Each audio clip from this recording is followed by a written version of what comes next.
কি যে একটা বিপদে পড়ছি, এত বড় বিপদ আমি আসবো কই নাই পড়ছি, তবে এতটা আমার কি যে পেরায় পড়ছি, তোমরা আর কিছু বললো না নিয়ে, তোমরা বইলই নেমে আমি পাগল হয়ে তুমি নানিয়া পড়ছি না আমারে কি যে করবো। হ্যালো এভরিওয়ান, সবাই কেমন আছে? আশা করি সবাই সবাই ভালো আছো গাইস। বিকজ আমি এখন টাউনে আসছি, আর আজকে একটা সমস্যায় পড়ছে। এটা হলো ব্যাংক অ্যাকাউন্ট কার্ড আছে না, ডাচ বাংলার একটা কার্ড খুলছিলাম। ওইখানে আর কি আমার যেটিআই জাপানি টোবাকোতে আর কি যখন জব করতাম, তখন ওই জাপানি টোবাকো থেকে আমার ওই কার্ডে টাকা আসছিল। তো ওই টাকাটা আমি উঠাইতে পারি নাই, মানে আমি জানিও না যে আমার কার্ডে টাকা আসছে। পরে ওই কোম্পানিতে গেছি, পরে স্যার বললো যে তোমার কার্ডে টাকা আসছে, উঠাও না। আমি বলছি না স্যার, আমি তো উঠাই নাই। পরে আমি তো পাগল হয়ে গেছি শুনে, কিরে আমার কার্ডে টাকা আছে, তারপর আমি জানি না। ট্যাক্স উঠাইতে আসছি। আর আরেকটা সমস্যা হয়েছিল, মানে আমি কার্ড বুঝতেছি না এটা কোনটা আমার, এটা নাকি এটা আমার। এখানে আমার আব্বুর একটা কার্ড আছে, এই দুইটার মধ্যে যে কোনো একটা আর কি আমার হইব। আর আরেকটা সমস্যা কি, আজকে আর কি বিপদে পড়ছি, কঠিন বিপদে পড়ছি। মানে এটার পিনও ভুলে গেছি। এটা কি পিন এটা আমি তাও জানি না, এটা সঠিক বলতে পারতেছি না। পিন রিসিভ করতে ব্যাংকে যাবো, বুথে বুথে যায়, মানে বুথে যায় পিনটা চেঞ্জ করে তারপর টাকা উঠাইতে হইব। আর কত টাকা আছে আমি সঠিক জানি না, আজকে দেখবো কত টাকা আছে গাইস। চলো। আর একটা জিনিস কি, টাকা আছে, টাকা থাকলে কি মানে কই যে ভাঙ্গা হয়ে যায় কিছুই বুঝি না। মানে এই জায়গায় না হইলেও বেশি টাকা নাই এতটা। ওকে দেখবো কত টাকা আছে। স্যার তো কিছু বললো না যে কত টাকা আছে, যদি বলতো তাও একটু শুনতে পারতাম। শহরে এসে একটা জিনিস কি, এই ঘোরার মজাটাই আলাদা। আমি মাঝে মাঝে এখানে আসি, আর সামনে ওয়ার্ল্ড কাপ। ওয়ার্ল্ড কাপে তো এখানে মানে জায়গা হইব না। এই যে এইখান দিয়ে এই যে জায়গা দেখতেছ, এই যে এইখান দিয়ে মানে পতাকা, ব্রাজিলের পতাকা, আর্জেন্টিনার পতাকা, অভাব নাই এইখান দিয়ে, মানে বইরা যাইবো একেবারে। আর তখন মনে করো, আর একটা জিনিস কি, আমার তাড়াতাড়ি ব্রাজিলের জার্সি কিনতে হইব, কারণ আমি ব্রাজিল সাপোর্টার না নিয়ে। হ্যাঁ, তোমরা কিসের সাপোর্ট করো সবাই কমেন্টে বলো। ব্রাজিল ব্রাজিল আমি সাপোর্ট করি এই জন্য কারণ আমি ব্রাজিলকে ভালোবাসি। আর যারা আর্জেন্টিনাকে নিয়ে ব্রাজিলের সাথে পার্থক্য করে, ব্রাজিলের সাথে তো আর্জেন্টিনার কোনো আসে না, মানে লেভেলে আসে না। ওই 5টা ওয়ার্ল্ড কাপ, ওই 3টা ওয়ার্ল্ড কাপ লেভেলে আসে। তোমরাই বলো, আর্জেন্টিনান সাপোর্টার তোমরা মাইন্ড করো না, আমি যেটা সত্যি এটা বলতেছি। মানে তোমাদের যে ম্যারাডোনা, ও যখন ওয়ার্ল্ড কাপটা নিছে, হাত দিয়ে গোল দিছিল, এটা তো ওয়ার্ল্ড কাপ মানা যায় না। কিন্তু আমাদের দেখো, তোমরা যে 3টা নিছো না, আমাদের পেলেই 3টা একাই নিছে। তাহলে কও ব্রাজিলের সাথে কি যায়? আর ব্রাজিল যে প্লেয়ার, সবগুলো প্লেয়ার মিলে কত বিলিয়ন জানি আর কি, অনেক দাম আর কি। আর আর্জেন্টিনার এত হবে না, আর্জেন্টিনার প্লেয়ার সবগুলো মিলিয়েও এত দাম হবে না। তুমি বিশ্বাস না করলে, আমাকে যদি তোমার বিশ্বাস না মনে হয়, তুমি গুগলে সার্চ দিয়ে দেখো বা ইতিহাস ঘাইটে দেখো, তোমার বিশ্বাস না হইলে। আর প্রচুর গরম, অনেকদিন ধরে প্রচুর গরম পড়তেছে। আর এখনই তো মজা হবে, সামনে ওয়ার্ল্ড কাপ। আর ওয়ার্ল্ড কাপটা মিস করা যাইবো না, যদি মিস করি তাহলে আমি আর কপালি মিস। এর জন্যই তো আগে ভাগে জবে ঢুকতেছি না, 21 তারিখ থেকে ভাবছি ঢুকুন। এই ওয়ার্ল্ড কাপ আমার ব্রাজিল খেলা দেখতে হইব না মিয়া। হ্যাঁ, খেলা না দেখলে কেমনে হইবে? আগে এই ওয়ার্ল্ড কাপটা দেখি, তারপরে জবে ঢুকুন, তারপরে সে কথা। ই দেখো একটা জিনিস মতো দেখো, এই যে এইখানে আমি কোনোদিন দেখি না, আজ পর্যন্ত কেউ নৌকা চালাইছে, এই প্রথম আমি দেখলাম একজন নৌকা নিয়ে এক জায়গাতে ঘুরতেছে। এখানে আর কি মাছ মাছ মনে চাষ করে ওরা, ওই যে এখানে মনে হয় দিছে, জাল দিছে, মাছ মনে ধরতাছে। সবাই আল্লাহ আল্লাহ করো যেন এই বিপদ থেকে আমি উদ্ধার হই। জানি না আমার কার্ড কি হইব, বারবার পিন যদি করি আবার পিন যাবো, কার্ড নাকি বন্ধ হয়ে যাবে। আর ব্যাংকে যাব, ব্যাংকে যেয়ে তারপর বুথে যাব, বুথে যায় পরে পিন আগে ঠিক করুম, পিন ঠিক করে তারপরে টাকা উঠাবো।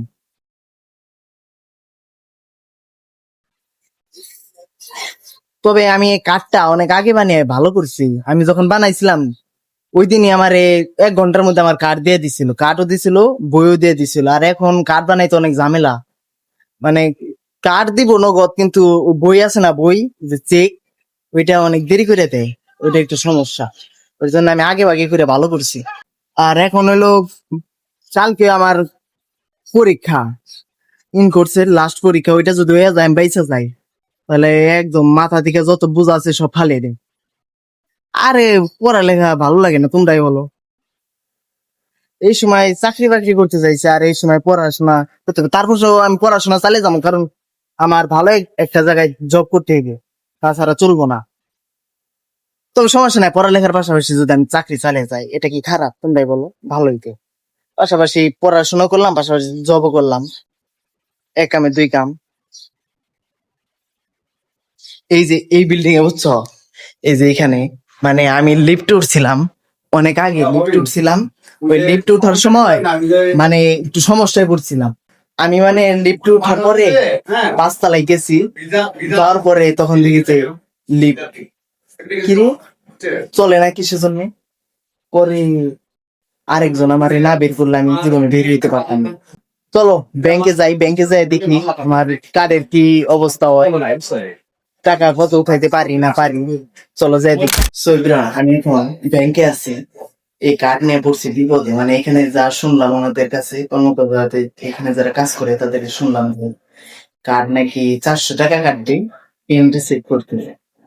400 টাকা আমার কার্ডে আছে মাত্র কত হইব, 2-3 হাজার হইব আছে। তারপরও 400 টাকা দিয়ে করতে চাইতেছে। তবে আর এক ভাই বললো আর কি, সিকিউরিটি, উনি বললো যে ভাই তুমি যে কার্ড নিছো বাসায় দেখবা একটা ছোট্ট একটা ফর্ম দিছে, ফর্মে পিন নাকি লেখা থাকে। তো এখন বাসায় যাবো দেখি পিন ওইখানে আছে কিনা। ওই ফর্মটা যদি পাই তাহলে তো ভালো হয়, না তো আম্মু আমারে বসায় বলতে দাম দাম। কি যে একটা বিপদে পড়ছি, এত বড় বিপদ আমি আসবো মানে কই নাই পড়ছি, তবে এতটা আমার এখন কি করা যায়, একটু একটু পরামর্শ দাও তো সেটাকে।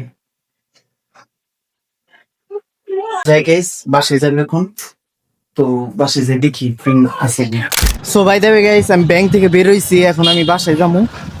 বাসায় যাই দেখুন যে পিন কি আছে, যদি না থাকে আবারও ব্যাংকে আসতে হইব। কি যে প্যারায় পড়ছি, তোমরা আর কিছু বললো না নিয়ে, তোমরা বইলই নেমে আমি পাগল হয়ে যাবো। এক ছাতাও নিয়ে যাইতেছি বাসায়। এই ছাতাটা হইলো আমি যখন দোকান করতাম না, এই যে কোরবানিদের আগে, তখন বৃষ্টির সময় এই ছাতাটা এক দাদুর কাছে রেখে গেছিলাম।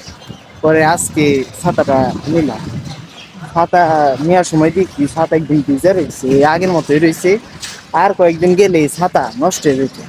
পরে আজকে নিলাম, ভালো হয়েছে। এই গরমের মধ্যে একটা ছাতাও পাইছি, ছাতা একদম ফুটিয়ে চলে যাবো আস্তে আস্তে। কিন্তু বারবার যে ঘুরতাছি, এটা আর ভালো লাগতেছে না বেশ, একেবারে অবস্থা খারাপ। আম্মু যদি বাসে যে শুনে যে কি আমার টাকা উঠাতে পারিনি, তাহলে আমার একবারে পেতাইব। আম্মুরে বলা যাবো না, আম্মুরে বললাম যে আমি এটা বানিয়ে বলতে হইবো যে টাকা উঠাইছি, এখন শুধু যে নিয়ে আসুন, বানিয়ে বলতে হইবো, না হলে আমারে কি যে করবো। ও পিনটা কি বলতাম না, মানে অনেক আগে প্রায় 1 বছর হয়েছে কার্ড উঠাইছি, এই কার্ডে কোনোদিন টাকা আসে নাই। এই কিছুদিন আগে টাকা আসছে, এতদিনে তাই টাকা উঠাইতে গেছি, এখন পিন ভুলে গেছি। তাছাড়া পিন বলতাম না। যাই গাইস, বাসায় যাই দেখি পিন আছে কিনা। 1 hour later. সো গাইস, আমি বাসায় একবারে খুঁজতে খুঁজতে আমি পাগল হয়ে গেছি। পরে পিন পাইছি, পিন পাইছি। আর এই যে চেক বই নিয়ে আইছি, যদি এই পিনে কাজ না হয় আমার কার্ডও বাদ হয়ে যাবো, ব্যাংকের কার্ড একেবারে বাদ হয়ে যাবো যদি এই পিনে না হয়। আর বাদ হইলে সমস্যা নেই, চেক বই নিয়ে আইছি, দেখি এখন টাকা উঠাইতে পারে কিনা। এখন আবারও টাউনে যেতে হবো, প্যারার মানে শেষ নাই, কি যে করুম। উফ। A few moments later. Guys, আমি এখন ব্যাংক থেকে আসলাম আবার। ওইখানে যে পরে পিনটা পাইছি, আল্লাহ বাঁচাইছে, পিন পাইছি, পিন দিয়ে উঠাইছি, আল্লাহ বাঁচাইছে, পিন পাইছি, পিন দিয়ে উঠাইছি। 10,000 টাকা ছিল, 10,000 টাকা উঠাইছি। ভালো তো আমার কার্ড লক হয়ে যায় না, যদি লক হয়ে যাইতো একেবারে বিশাল বড় একটা বিপদে পড়তাম। ভালো তো উঠাইতে পারছি। পিনটা আমার আম্মু একটু আর কি ভুলবশত অন্য জায়গায় রাখছিল। ভালো তো আমার 400 টাকা আরো বেশি লাগতো। ওইখানে যে লোক ছিল তারা বলছিল যে 400 টাকা দিলে নাকি পিন পাল্টে দিব। বাসায় যে পিন পেয়ে গেছি, ভালো হয়েছে। যাই গাইস, এরকম বিপদে যদি কেউ না পড়তে চান, তাহলে একটা লাইক এবং সাবস্ক্রাইব করে পাশে থাকেন।